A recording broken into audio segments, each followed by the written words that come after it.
There we go. So for all my people watching recordings, they don't miss out on any important information. So as I was saying, this info session is going to cover the CompTIA Security Plus certification, one of the kind of most in-demand certifications on the market right now when it comes to cybersecurity for people who are trying to establish themselves in the field. So we're going to be talking a little bit about that today, also talking about cybersecurity in general and some of the pathways that you can take, and then we'll wrap up the session with some next steps that you can take with Pass It On to move to get you to the next to that next level.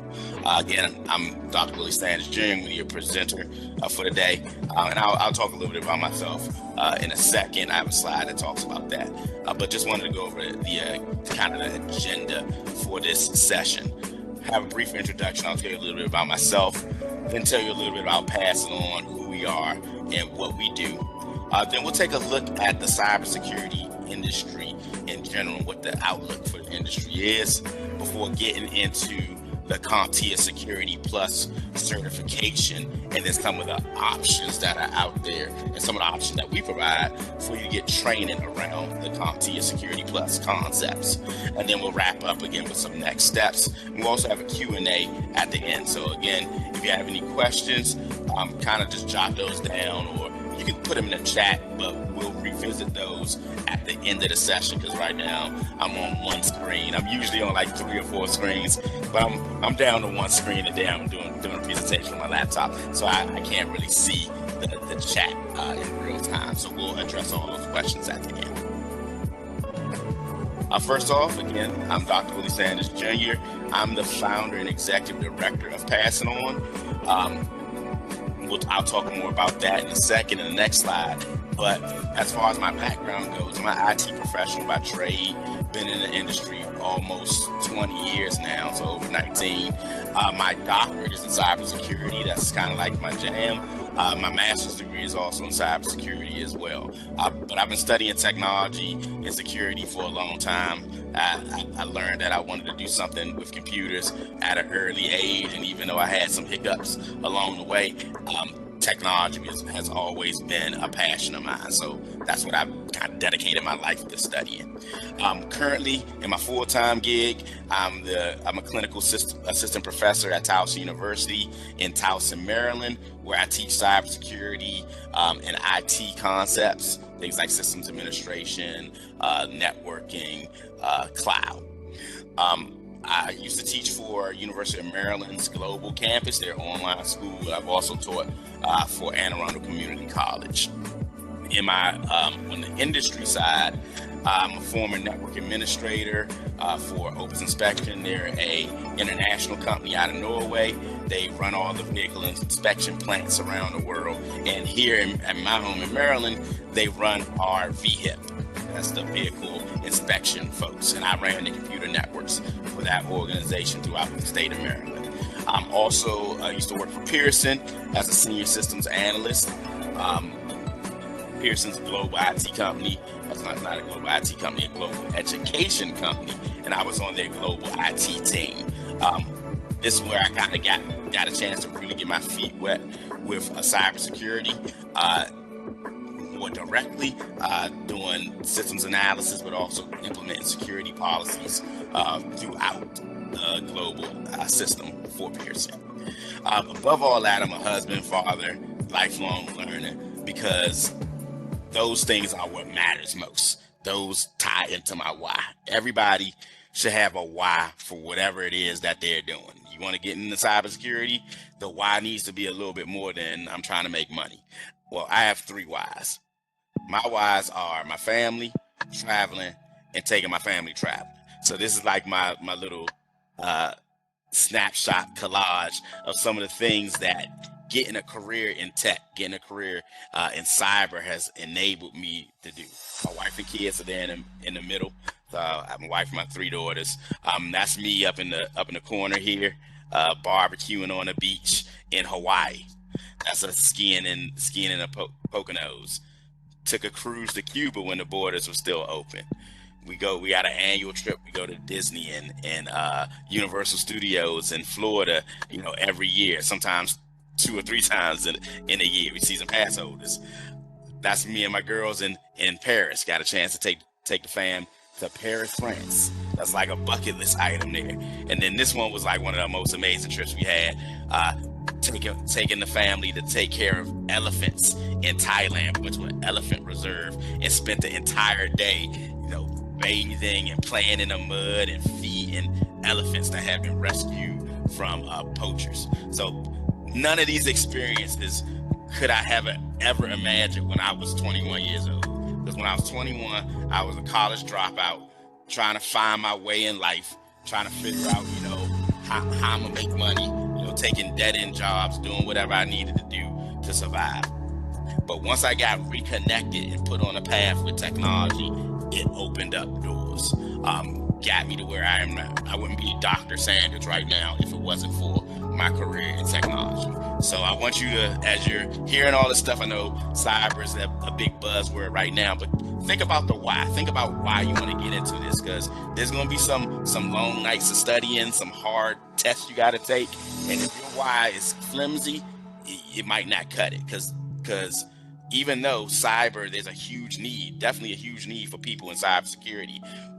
The reason that there's this huge need is because we have a lot of people who aren't willing to dedicate themselves to what it takes in order to master the skill set you need to be an effective cybersecurity professional. I don't want that to be you. So find that thing deep inside of you that's going to make you stick it out. And then as you get this information that I'm giving to you, you'll be able to apply it. You'll be able to stick to it. And then hopefully you'll be able to do some cool things to achieve your whys as well. All right, a little bit about Pass It On. So Pass It On, we're a community technical training and IT solutions provider. We're a Baltimore-based 501c3 nonprofit. A nonprofit means that we don't do this as a business to earn ourselves a bunch of money. Our main goal is to provide a service to the community. We've been doing this work in Baltimore and the surrounding region since 2015, and our mission is to close the technology skills gap for youth and adults from disadvantaged backgrounds and underrepresented communities. So we do a lot of outreach, a lot of community service, but one of the ways that we fund that outreach and community service is by providing IT training. We pass on our skills to others, but we do it in a way where it's low cost and effective for the people that we're teaching. Again, we're not here to make $1 billion. We're not trying to price gouge people or anything like that. We want to be able to provide people with the training that they need at an affordable rate so that they can grow in their careers. We're industry focused and industry connected as well. We're a authorized Cisco Networking Academy, which means Cisco, if you're not familiar with who they are, you can think of Cisco as like the Microsoft of computer networking. So if you go into most companies and open up their networking room, the place where they keep all of their networking equipment, the stuff that makes their internet work, when you look at that equipment, 9 times out of 10, you're going to see the name Cisco on half of the stuff in there. So they're a really big name in the industry, and we're authorized to teach their official curriculums. We're also a Microsoft nonprofit. So like I said, Cisco is the Microsoft of computer networking. Microsoft is the Microsoft of software. So we're officially recognized by them too and supported in a lot of ways through their nonprofit outreach to us. We're a Grow with Google partner as well. I'll actually talk a little bit more near the end about some of the cool partnerships we have going on with Google, the Grow with Google program. And I'll have an opportunity, we'll talk about the application that we're going to be opening up to provide scholarships to Google's new and like wildly successful cybersecurity certificate program. So they have a professional certification that you can get through Google for cybersecurity. So we'll talk a little bit about that at the end too. And then last but not least, we are also a CompTIA Partner Academy. So you came to hear about the Security Plus, which is a CompTIA certification. CompTIA is the nonprofit that created that certification. we're officially partnered with them as an academy, which means we teach their official curriculum and we have access to all of their official resources to help get people trained and ready to tackle that Security Plus certification. So let's look at cybersecurity in general before we dive into the details of the Security Plus. What is cybersecurity? Here's a definition that we pull from this. Cybersecurity is a subsection of the technology industry. So you can think of cybersecurity as a branch of IT, right? It's strong enough to stand on its own, but it is an offshoot of information technology. The difference here is that the focus is on protecting the safety of computers, networks, electronic devices, and digital information from cyber attacks. And I would even add protecting people, because nowadays, because of the influence that technology has on our society and the connectedness that technology has in our society, technology can have an impact directly on human lives. I'll give you a practical example. You go into any hospital, right? And you look at those machines that people are hooked up to. Some of them are supporting their lives. 9 times out of 10, those machines have some type of network connectivity. They're connected to a network so that they can be monitored and controlled remotely. What does that mean? If it's connected to a network, that means there's a potential for somebody to hack that network and offline it. I actually was I was in a presentation, or giving a presentation earlier this week to a group of teachers, and we were reviewing cyber in the news. We were talking about like current events, current cybersecurity things that have happened. And we learned that just doing a review of some of the top stories that were out from this past month, that just on February 8th, Chicago Children's Hospital got hacked. And when they got hacked, it took down their ability to monitor certain life-saving systems. They couldn't even schedule surgeries or give people the proper dosages of their medication, because all of that stuff was being handled by electronic systems. So cybersecurity is more than just protecting people's online identities or protecting something in this digital world. It can have a direct impact on your life in the flesh, right? So that's the reason why cyber in the cyber industry is so important, and the reason why we need trained professionals in the field. Currently, and this is coming from the White House, currently there are over 700,000 open cybersecurity jobs just here in the US. If we look at that globally, it's close to 3 million. So there's a huge need and also a huge opportunity for those who are willing to put in that effort to get the right training to step into this field. Now, what does it mean to be in this field, right? A lot of times when you talk to people who aren't in cybersecurity about what a cybersecurity person does, their first image, the thing that they imagine in their head is this person right here, the hacker in the hoodie. You know, I got my hoodie on today, right? So the hacker in the hoodie, that's the visual that most people get. And not to say that there aren't some roles in cybersecurity that fit this mode. They're that hacker in the hoodie, but that's not all that cybersecurity is. Cybersecurity is also all of these things that we're looking at here. We got our hacker in the hoodie in the corner there, but I also see a network engineer. Network technicians play an important role in cybersecurity. I've got a person here fixing a desktop computer, like a desk side support hardware technician plays a role in cyber. There's a field of cybersecurity called cyber law. So you have lawyers who are specially trained in the laws relating to cyber, and there's new ones coming out every day because cyber is this emerging field. So cyber law is a big thing. Area that you can go into. Teacher, we got a teacher up here in the corner. Somebody like me, I teach cyber in addition to being a practitioner. Without someone teaching cyber, how do we get the next generation of cyber professionals? So that's even a track you can go into. Folks there in the middle with all the sticky notes, they're project managers. Maybe you kind of envision yourself as more of a business person, but you like cybersecurity too. Well, there's a pathway for you as well. You could be on the business side of cybersecurity, helping to manage projects that are cyber focused. The person right there with the walkie-talkie kind of looks like a security guard. Well, he is, but even physical security plays an important role in cybersecurity. I have a funny story about that one. When I was going through my master's program in information assurance, which is the old name for cybersecurity, I had a professor who had came from the physical security industry. He was a security guard before he started studying cyber. He didn't get rid of his old skill set, and that's something I advise people not to do when they're thinking about making a transition into technology or making a transition into cyber. Don't feel like you have to throw out your entire old skill set or your previous skill set if you're moving from a different career field. He was able to take his previous career and add some cybersecurity to it, and it bridged him. It actually made him a stronger candidate going into his current field of cybersecurity. So he leveraged that knowledge he had picked up as a physical security guard to become what they call a physical penetration tester.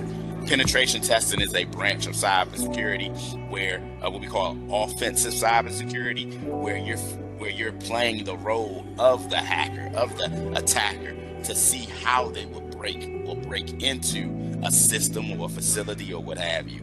And then you write up a report to tell your organization or the company you're supporting, this is how I would break into your organization if I was a bad guy. You probably should do these things in order to fix it and close up those gaps so that a real attacker won't be able to do it. So that's an entire branch of cybersecurity right there. But a physical security guard plays an important role because some of the security measures that we put in place for cyber are physical things. Think of like video cameras. Think of or what he's looking at now. He's looking at surveillance system. All of those, again, play an important role in cyber. And then in the lower right corner here, we have a security engineer or an analyst. Their job is to analyze and track all of that security-related data that the computer and systems and networking equipment in your environment are producing. All that data has to be viewed and reviewed by someone who knows how to interpret it so that they can say, hey, this is a real red flag, let's investigate, or no, this is a false alarm, let's pass that one over. We would typically call that person a blue teamer, and then the hacker in the hoodie, we call them a red teamer, and the colors kind of give it away, right? Blue team is defense, red team is offense, and you can see the hacker is the ethical hacker, we would call them, is a red teamer. Our cyber defender, our SOC analyst or security engineer is a blue teamer.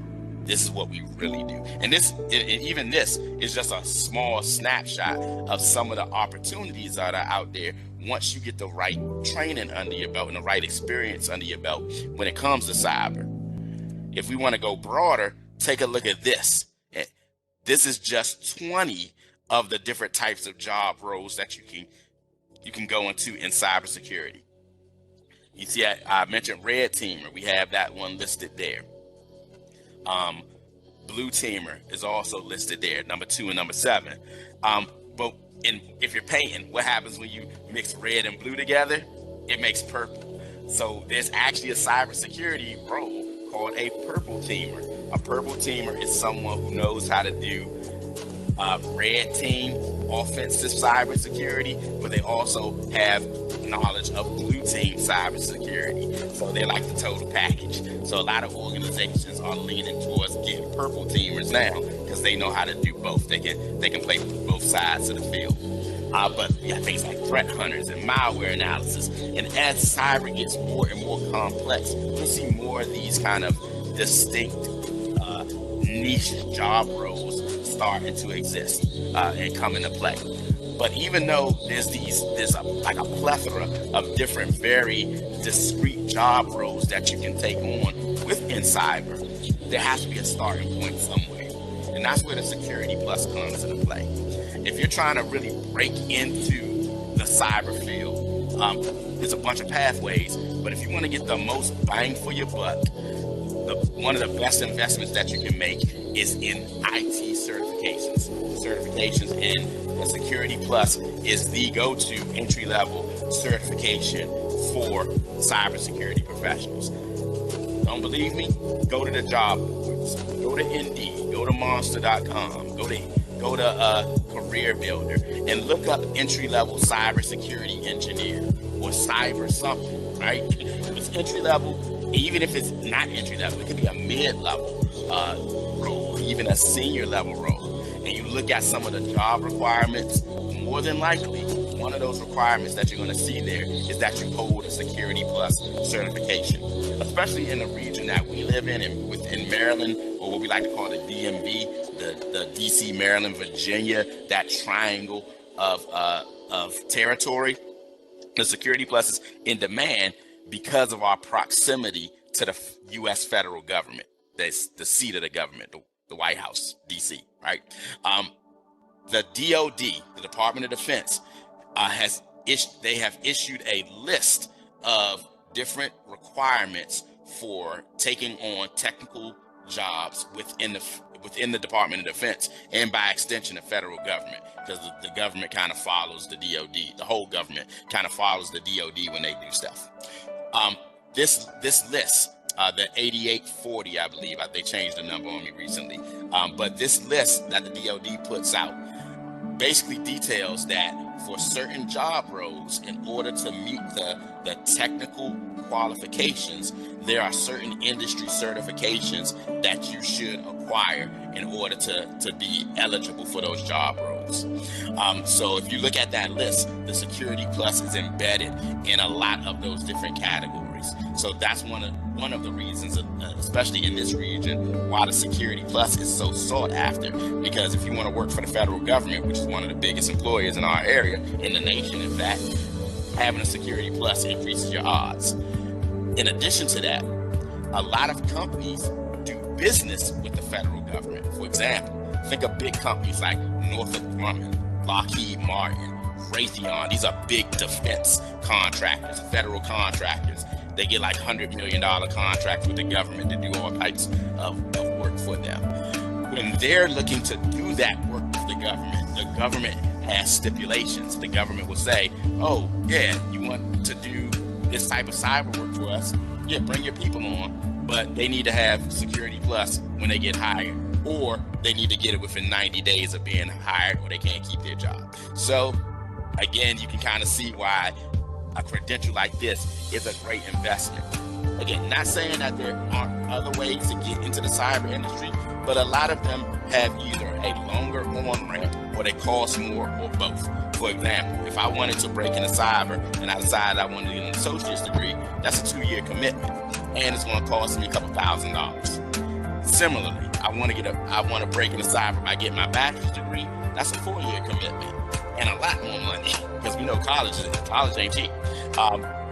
But if I want to get the best return on my investment, I can invest a couple of months of studying, a couple of weeks maybe, depending on my prior background in technology, of studying, and a couple of $100, and boom, I can open up the door to get a career in cybersecurity, and that investment can be compounded, over and over and over again. So let's take a look at what the Security Plus entails and what it has to offer. I'm going to pop out the presentation for a second, but if you wanted to look this up on your own, CompTIA, you would go to CompTIA.org, certifications/security, and that takes you to the Security Plus's page on their website. Organization, what they do is they create standards in technology education so that organizations, industry can basically have a trustworthy source of knowing and validating someone's skill set, their baseline skill sets. So what they've done is they've created a series of different certification exams that align to different technical skill sets. And if someone can successfully complete their certification, then that validates that they have a base level of knowledge. The Security Plus is one of those certifications. This one, again, as the kind of name implies, is geared towards validating somebody has the basic skills of a entry-level cybersecurity professional. A lot of times we like to think of it as like the driver's license to becoming a cybersecurity pro, because if you got the Security Plus, then you're ready to hit the road. The way that the test is outlined, we'll look at in a second via what they call the exam objectives. So anytime you're prepping for any of these certifications, that's an important document to look at, is the exam objective documentation, because that's going to tell you in detail, like granular detail, exactly what you're expected to know in order to successfully pass that certification exam. But to give you an overview of the test, currently there are 2 versions of the Security Plus exam available. These certifications don't last forever. That's actually a good thing. I wouldn't want somebody certified in like 2000 to be giving me advice on cybersecurity for 2024. A lot can change in that amount of time. A lot can change in a year. So imagine what can change in 20 years. So what these certifications, what CompTIA does in order to keep their certifications fresh, is they refresh them every so often. You can see here that the 601, the SY0601, that version of the exam came out in 2020. The 701, which is the latest and greatest version, was just released in November of 2023. So typically on like a 3 to maybe 6 year cycle, they're refreshing those exams. But there's always a little overlap there. So that's what we're in right now. We're in a period of overlap between the 601 exam and the 701 exam. That's good news for anybody who's actually been prepping for the 601, because, excuse me, that test is still active. So the content that you've been studying, and I'm just gonna pause for a second. Everybody can see my screen, right? You can come on mute. Can you see my screen? I see your screen, yes. Okay, I want to make sure I wasn't explaining something and you don't see anything I'm talking about. So awesome. All right, so again, we're in a period of overlap where the 601 exam and the 701 exam are coexisting for a period of time, but then eventually the 601 is going to go away. So if you've been studying the 601 content and you're like almost ready to take your exam, I will put some extra effort into finishing up your studying and getting to the point where you're ready to sit for that exam, because based on CompTIA's website here, you only have until July 2024. That exam is getting retired, so that means July 1. So you really only have until June to get your test taken care of and taken, so you can take that. Otherwise, you're taking a 701 exam and it's going to have some differences in it. Good news though is that when they transition from one version of the test to a newer version, they usually aren't major overhauls in the test. It'll be maybe a 5% difference, 10% difference at the most. So they'll take some older technologies off, some older concepts off. They'll add some newer, more cutting edge concepts to the exam to ensure that they're being covered. The test itself, the way that it's structured, the exam is 90 minutes, and this is true for both versions. So you get a 90-minute test and 90 questions. So think about that. 90 minutes, 90 questions max. Now, could it be 80 questions, 85 questions? Yes, but it's going to be a maximum of 90 questions. So that means you really have 1 minute per question. Most of the questions are going to be multiple choice questions. So multiple choice single answer, multiple choice multiple answers. But you will have some performance-based questions or PBQs included in the exam as well. These performance-based questions can take on a lot of different forms. They might be like a drag and drop activity. They might be interactive graphic where you have to click on certain things. They might be a command line prompt that you have to type in, well, a simulated command line prompt where you have to type in command line codes. It could be a whole bunch of different things, but the goal is with those PBQs is that in addition to just recalling knowledge like you do with multiple choice questions, you also are going to be expected to demonstrate some of your skills through the use of these PBQs. To pass either one of the Security Plus exams, the 601 or the 701, you need a 750, and that's on a scale of a 100 to 900 point scale. The reason they give a scale versus like you need an 80% or a 75% is because not all of the questions on the Security Plus or any CompTIA exam for that matter are weighted equally. So you'll have easy questions that won't be worth as much points as a PBQ. A PBQ might be worth 10 points.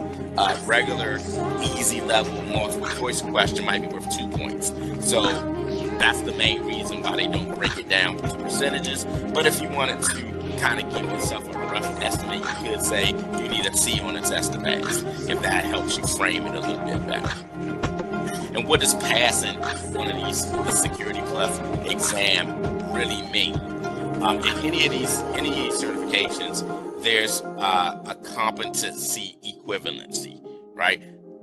Even though, let's say you might not have been in the field, you haven't been a security professional by trade or anything like that, what passing this test really means is that you have the knowledge that's equivalent to someone who's been doing this job for at least 2 years and has a CompTIA Network Plus. So if you can pass the Security Plus, it's basically saying that you have knowledge equivalent to someone who's also taken the CompTIA Network Plus and got that certification, and you have knowledge equivalent to someone who's done the job for at least 2 years as a security administrator or a systems administrator.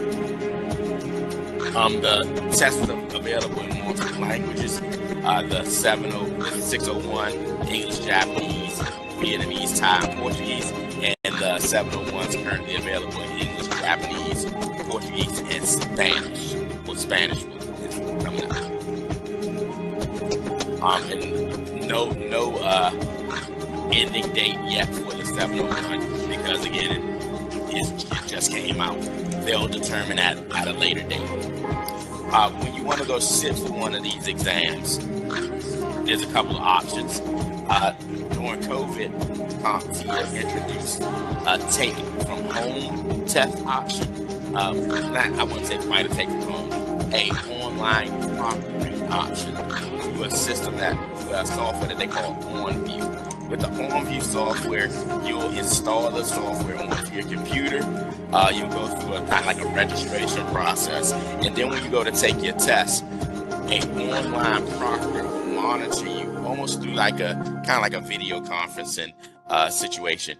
They'll be watching you through your webcam and listening to you through the microphone on your computer to ensure that you're not cheating or anything. But they let that gives you the ability to take the test from the comfort of your home or some other quiet place where you won't be interrupted. You gotta be careful with that option because, as I mentioned, it needs to be a quiet place that you won't be interrupted. Because if the online proctor senses anything, movement in the background, people having conversations nearby, if they sense any of that, they observe any of that, they can, at their discretion, end your exam. And there's no refund, nothing. So you're just out of your hundreds of dollars that you might have paid for the test. The current pricing for the exam in the US for the Security Plus is $404. So you're out of $404 if that test gets interrupted. So another option that you might consider then is going to a authorized Pearson VUE testing center. So what you would do in order to figure out where the closest one is to you is on Pearson VUE's website. You would put in CompTIA, and then you would search for locations who offer testing locations who offer CompTIA testing services. The map search based on your address and zip code will give you like the top 5 or 6 in your like a 15 or 20-mile radius of whatever address and zip code that you put in. You'll choose one of those, find the right time and day and time, and then you can book your test there. Those environments are controlled. The proctors are usually like in person, so it's a little bit more flexible because you're in a controlled environment. You don't have to worry about somebody just randomly shutting your test down. So that's a little bit about the test in general. Let's get into some of the specifics of the exam, though. In order to do that, the best place to go, as I mentioned before, is the exam objectives. I pulled the CompTIA Security Plus 601 exam objectives, since that again is still the current version of the test, and might be one that a lot of people are prepping for, because even though July is like around the corner, it still is several months before that test expires. So if I were prepping to get my cert, I would go for the 601 for two reasons. One, there's going to be more study materials for the 601 out there because the test has been around since 2020. More time for people to create books and seminars and trainings and practice questions. More resources. The 701 is still pretty new. Organizations are still kind of getting their training materials together for that. So go with the 601. Added bonus, because there's a deadline, you'll be more pushed to get it knocked out. That's a really critical thing when you're prepping for any of these exams. You want to have some type of deadline. It's hard to really cross that finish line if there's no finish line in sight, right? If it's like, oh, I'm gonna take the Security Plus one of these days, then you're not gonna be motivated to push towards that goal. But if I know that if I don't test by the end of June, I gotta study a whole nother test. Now I have a hard deadline that I have to meet. Another way that you can create that deadline too is by booking your test. So if you've been studying for the Security Plus for several months, but you haven't had a hard deadline, I encourage you, buy a test voucher, put some money on it, go book your test. Cool thing about that is when you buy your test voucher, those vouchers are good for a year. So you don't have to worry about it. You have to use it just right then. And when you book your test, you can book your test out up to a year away. Now, with 601, you can't do that because, it's expiring in July. But if you go on 701, you could book your test a year out. And at least now you have a hard deadline of when you have to take it, because you put money on it. You got some skin in the game. But I need to get back on topic. 601 exam. Let's talk about the specifics of that Security Plus test.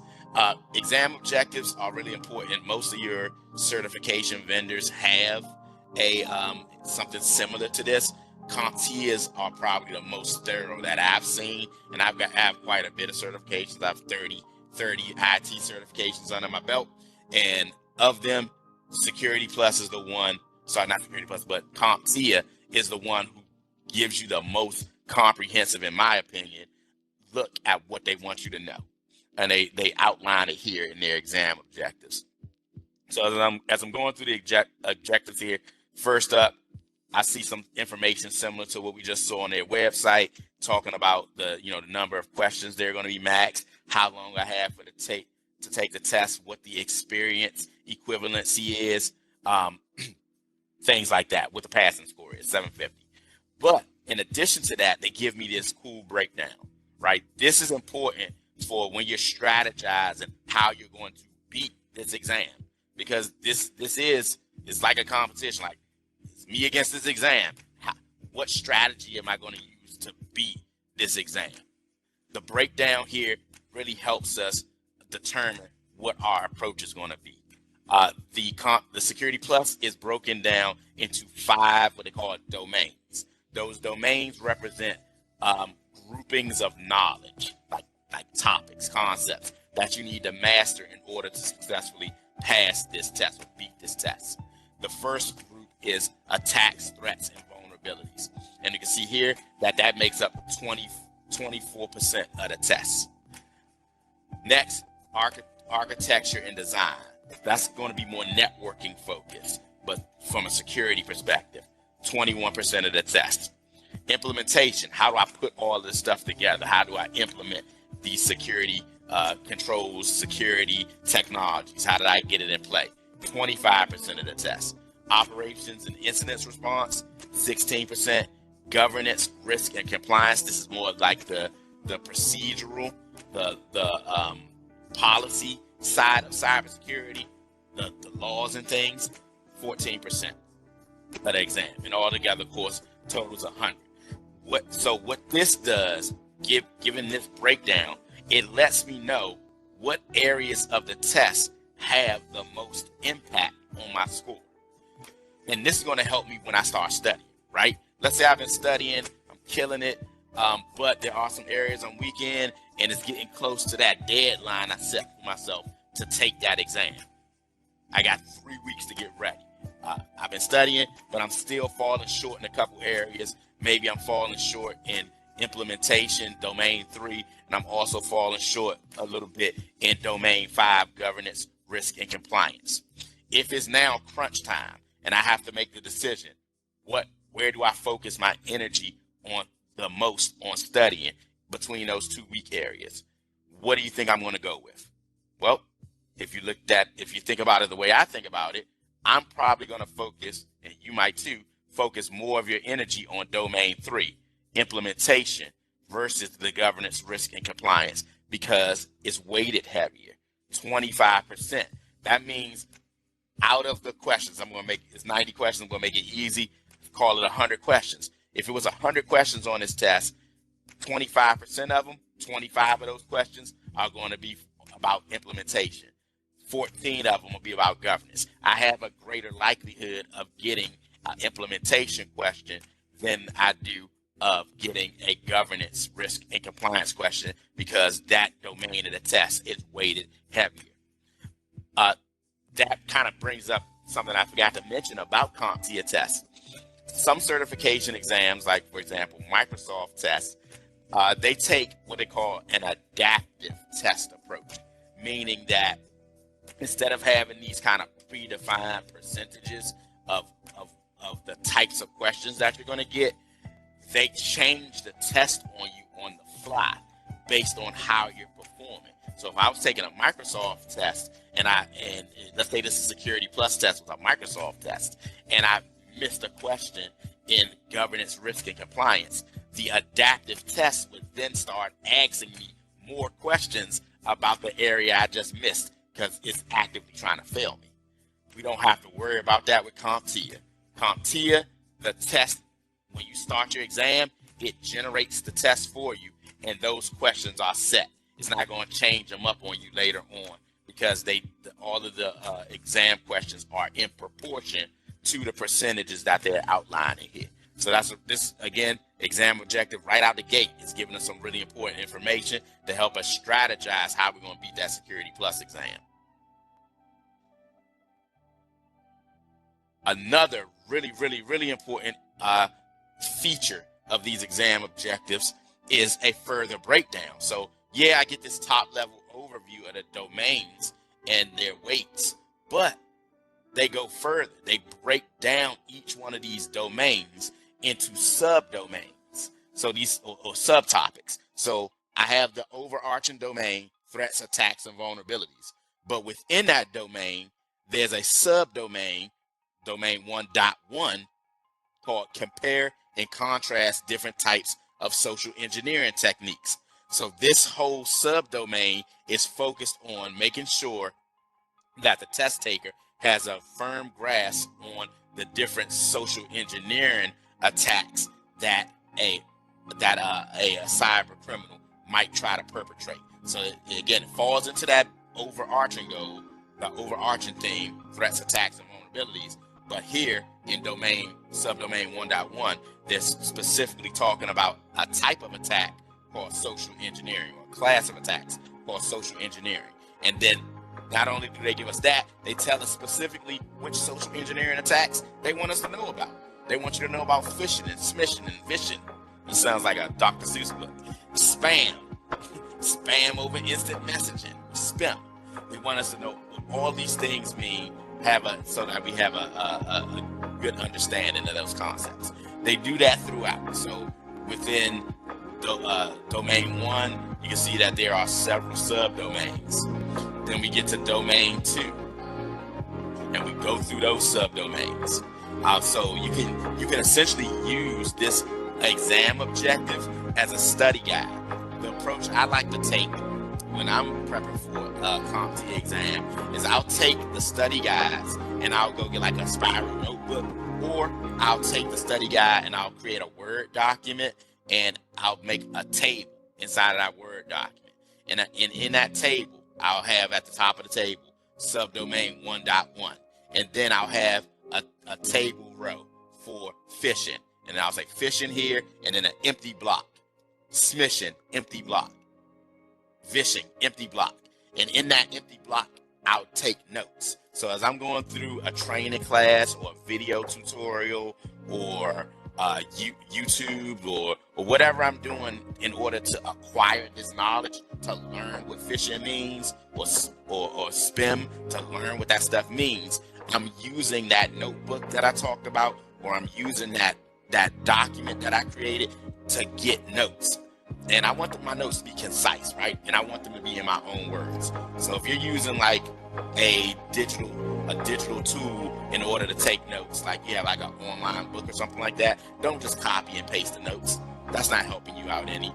Write the notes down, type them in, do something that's going to make you think about what you're doing and think about the concepts, and something that's going to force you to put it in your own words, because you're likely to remember your own words, your own explanation of a concept than you are to remember somebody else's explanation of it. So strive to do that. You'll see that it helps you lock the information in a little bit better. Another cool kind of mental trick for my folks who are studying for these exams: try to connect it to something you already know. For us teachers, is a concept that we call connecting to prior knowledge. You're going to think of something you already know and then figure out how this new concept can connect with it. And it doesn't have to make sense to anybody else but you. It could be like ridiculous. It could be like, I'm connecting fit. Oh, this one isn't ridiculous. This is where the name actually came from. The term fishing with a PH is basically the same as fishing with an F.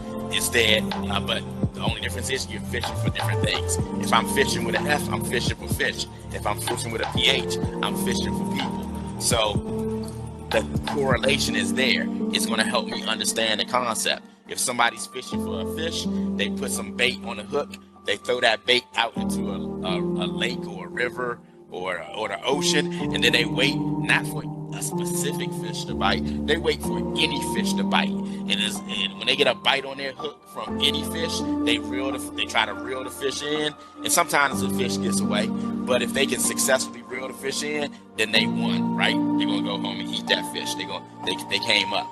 Fishing in the digital world works the same way. I got my digital hook. I bait it with something that's attractive to whoever I'm trying to catch. The fake gift card scam. It could be, you just won this trip to Europe, whatever. I'm gonna bait the hook. I'm gonna throw it out there into the ocean that we call the internet, and I'm gonna wait not for a specific fish to bite, but any fish. I'm waiting for anybody to click on that link and open that email, and as soon as they do, you reel them in, and you win whatever it is that you were trying to get. It could be a credit card number, it could be their personal identity information, personal information to capture their identity. Whatever it is, you got it. So that's one way that you can kind of, again, really tie these concepts in, try to connect with something that you already know. But whichever approach I'm taking, I'm recording that in my notebook, I'm recording that in my note sheet. And these exam objectives now become a checklist. Did I cover fishing? Check. Did I cover smishing? Check. And as I'm working my way through and hitting all these different concepts, as I check them off my list, I can be assured that I have at least heard of everything CompTIA wants me to know for that exam. So utilize the exam objectives. In that way, that's a really effective way to get some mileage out of it. The last thing that I want to highlight from the exam objectives is way at the end is this here, this acronym list. Outside of the military, technologists are like a second runner up for the use of acronyms. We love our acronyms in technology. It's an acronym for everything. And acronyms are important because they're part of the vernacular for a technology professional and a cybersecurity professional by extension. So it's important for you as a potential cybersecurity or future cybersecurity professional to understand what these acronyms stand for, what the terms they represent mean, and what the technology that they're speaking of entails.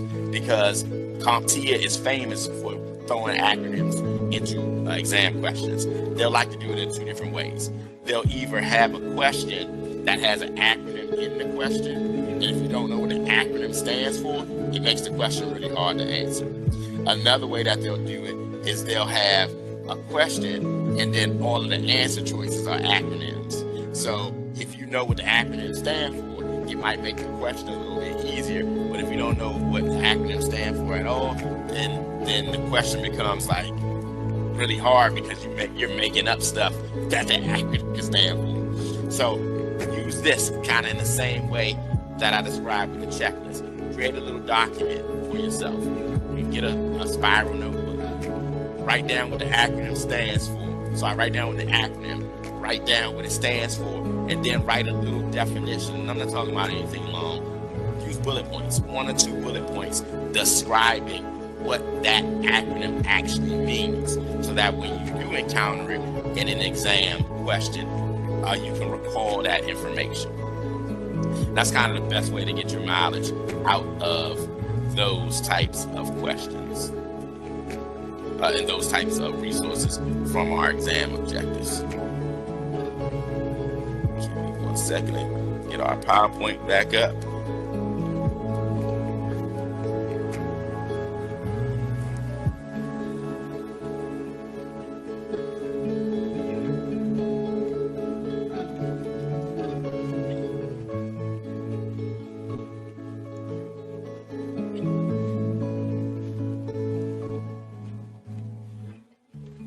So again, that's a brief overview of the Security Plus. Now, how do you get from that general knowledge to actually being ready to take a test? Well, there's a lot of different ways. Like I mentioned before, you could do video courses. You can take a class. A lot of community colleges and even 4-year universities offer classes in Security Plus to prep you for it. There's lots of boot camps out there, but I'm going to kind of give you a word of warning. Most of those boot camps are geared towards people who have actually worked in the industry and they do this for a living day to day. They're more so for somebody who already has the knowledge. They do it every day. They just need to get a certification under their belt. Because of that, those boot camps usually run anywhere from 4 to 7 days, and they're pricey. They're like anywhere from $2,000 to $4,000. So be careful about those. If you're new to the field, I would highly advise against doing a boot camp, because it's not going to give you the time to really master the concepts. Can you get lucky and like go through a boot camp and pass the test? Yeah, but what happens after that? Consider that, right? The Security Plus is a means to an end, right? I know nobody on the line is listening or even watching it record and afterwards is considering the Security Plus just for the sake of getting the Security Plus. No, you want to get the Security Plus so that you can get a job in cybersecurity. So yeah, you might do a 1-week boot camp with no prior knowledge, get the Security Plus, but when you go to that job interview, are you going to be able to represent? Are you going to be able to speak to the things that a cybersecurity professional does, or what that Security Plus represents, in a way that makes them say, hey, yeah, we should hire this person? That comes with a little bit more experience and a little bit more time of dealing with that content, right? So Again, if you're brand new, I strongly advise against the 1 week boot camps or the 7-day boot camps or whatever they are. And I would suggest going with a more traditional class, or at least maybe an accelerated class, but you got to be doing some stuff outside of a class time to really get your hands dirty. So we take that in consideration with our trainings and pass it on. Again, I mentioned we are an IT training provider. We provide these services, and we give a lot of different methods. We try to accommodate people when it comes to taking our training. So we offer trainings in a lot of different delivery methods.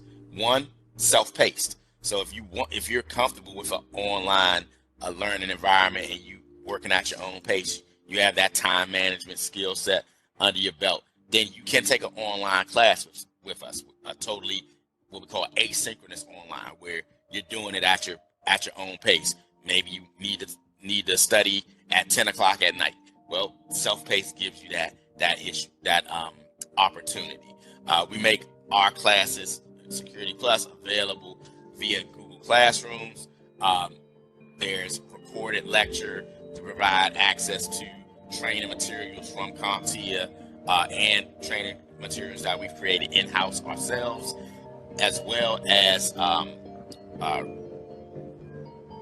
study materials like online books and things. It just depends on what type of resources you want to take advantage of. There's also a self-paced option with tutoring. So that option will mainly involve you doing the self-paced classes, working at your own pace, but you also have the opportunity to call in or enter into a certain amount of video conferences for one-on-one tutoring with one of our team at Pass It On, who has experience with the Security Plus. They have a Security Plus certification under their belt. We can do instructor-led classes live online, so it'll be a similar situation to what we have going on now, where we'll be in a Google Meet or Microsoft Teams or WebEx meet, and that'll be up to the instructor which video conferencing platform they choose to use. But through that video conferencing platform, you'll be able to get live instruction from a live instructor, which means you'll have the ability to ask questions, things like that. You'll also still have access to the online learning environment. We call it a LMS, learning management system. So there'll still be like recordings and practice exams and things of that nature. But the big benefit there is you have that instructor that you can interact with live online. We have traditional live in-person classes where you will report to our headquarters, report to one of our training sites on certain days and certain times, like a traditional class. And then we have hybrid, where it's a mixture of live online and live in person. Typically, hybrid classes are geared towards allowing people to get their lecture portion online while also allowing them to get a hands-on experience via labs in person. So in-person hands-on labs. Besides the delivery methods, we also have different formats for the classes. Like I said, we do have the capacity to do 1 week boot camps, but there'll be prerequisites for 1 week boot camps. We typically will have someone do a pre-assessment to see if they have enough prior knowledge in order to attempt a 1 week boot camp. 1 week boot camps are intense. They're all day long things, and it's usually, again, 4 to 5 days every day. So like from 9 to 5, like going to work. 9 to 5 every day, you're studying, and then by the end of the week, you're ready to sit for the exam. This, again, requires prior knowledge, and we don't run those a lot, but we have the ability to do those. Accelerated classes, this is something that we do a little bit more frequently. It allows you to get through all the course content within 4 weeks. We meet for several hours twice a week, so like anywhere from 3 to 4 hours a day, twice a week, to get through all of the content necessary over the course of that 4 weeks. And then last, we have our traditional classes, which run 6 weeks, still meeting twice a week, but for less time per each class session, and with the emphasis on making sure that students do additional work outside of class time, the same way you would with any class that you would take in like in a traditional school. So we got a lot of different options available for getting training through us. The different prices associated with those.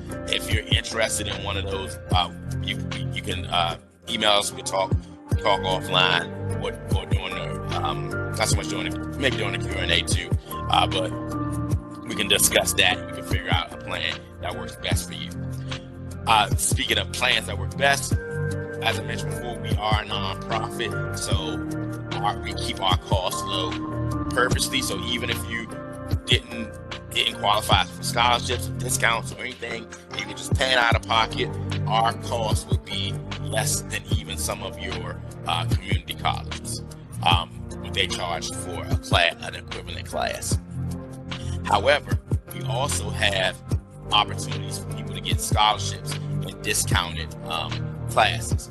If you're in the military, we are partnered with the Army and the Air Force to provide credential training for both of them, for active duty, reservists, and National Guard for the Air Force, and for the Army, active duty, reservists, National Guard, and even Army civilian personnel. So if you're in either of those branches of the service, then we can have a discussion. We can talk about how we can get you connected to their military scholarships or their military credentialing funding that can pay for your classes. If you have need, financial need, we also offer financial aid. We have several programs, several grants that could potentially help pay for your Security Plus training. And then lastly, in addition to that financial aid, we also have scholarships through Google. So one of the ones that we're highlighting with Security Plus is the Google Cybersecurity Professional Certificate. You might have seen commercials for it, but the Google Cybersecurity Certificate is a 6 or 7 course training program that Google offers through Coursera. Coursera is an online training platform. It includes video tutorials, quizzes, lab activities. And typically, in order to take advantage of that, you have to subscribe to Coursera's monthly subscription library, which is $60 a month. However, as a Grow with Google partner, we've been issued scholarships that can offset that cost for people who are going through one of our training programs. So what we're able to do is provide not only the Security Plus training, but if you qualify for a scholarship, we can also offer you a Google scholarship, and then you can study for your Security Plus using the Google Cybersecurity certification program. You also get a professional certificate at the end of that Google program, and you'll be sufficiently prepped for the Security Plus exam. So it's like a 2-for-1. And then lastly, let's say you're already past the stage where you've done all your prepping. You're like, I'm ready to take the test. I got all the study and stuff out of the way, but I just need some materials to finalize my studying, or just I'm ready to take the test, but I don't have $400 to pay for a certification voucher. Well, as an authorized CompTIA partner, we're able to get access to discount exam vouchers and discount training materials for our students. So that might be another way that you can take advantage of some of the things that Passing On has to offer. You can save yourself $150 on your exam voucher, or if you need additional studying materials like practice labs or practice exam questions, which are really important.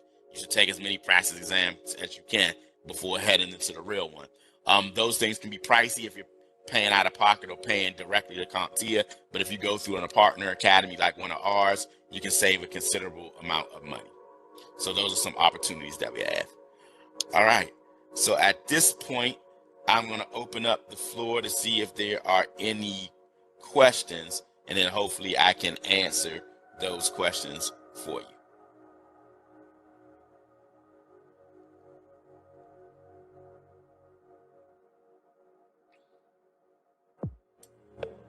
And if you have any questions, you can come unmuted.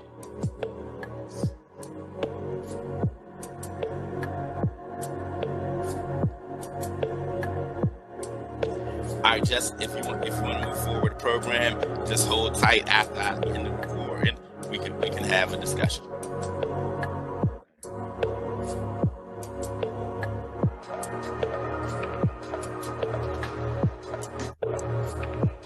Anybody else have a question? Maybe a general question? I have another question. Okay. Could you go over again like the tuition aspect? I think I might have missed where like the prices were and things like that. Okay. So I haven't talked about any specific pricing. We can talk about that offline, but it's going to really depend on the format of the class that you're taking. So for example, a self-paced class is going to be less expensive than a live instructor-led in-person class. A accelerated class, well, not the format usually doesn't affect the price. It's normally the delivery method that has the biggest impact on the cost. But we also, again, offer scholarships, discounts, and financial aid for those who qualify. But we could talk more about your specific situation and see what fits best for you. Okay, thank you. Mm-hmm. Anybody else? I have a question, Dr. Sanders. Yes. Are you doing a CompTIA class every week now? Not every week. What we'll do is we'll have we'll be posting a schedule. So this information session was the first part of us getting ready to promote the upcoming Security Plus class. We'll also be kicking off some similar promotions for the Network Plus and the A Plus. So the schedule is to come. Really is about how many people we have who are ready to take the class. Usually you have to have at least 5 people. If it's going to be like an instructor-led class, we usually have to have about 5 people in order to run the class to make it worthwhile. But that's why we also have that self-paced and self-paced with tutoring options, because those can be kicked off. If somebody's interested, they can start doing that, at any time. They don't need to wait around for an entire group of people to get together for that one. Okay. Yeah. So, but yeah, we plan on doing a Security Plus class within the next couple of weeks. Okay. I would say by mid-March. I want us to be if God willing, we have enough people who are interested in, and I think we will, to kick off a live instructor-led, either live online or in-person instructor-led class. But there's also that option for people to take it self-paced. Okay. All right. Any other questions?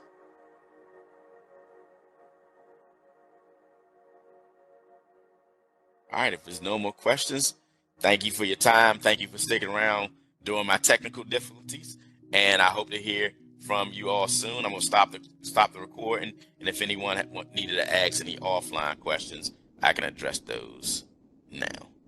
Let me stop.